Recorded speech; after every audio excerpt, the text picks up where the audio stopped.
माझ्या शाळेची खूप मोठी समस्या म्हणजे पालापाचोळा होय. माझ्या शाळेची खूप मोठी समस्या म्हणजे पालापाचोळा होय.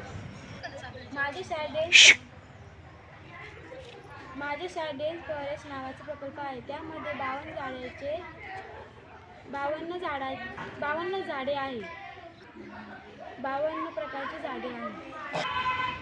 पालापाचोळा खूप मोठ्या प्रमाणात होते. त्यासाठी आम्ही सेंद्रिय खत तयार करतो.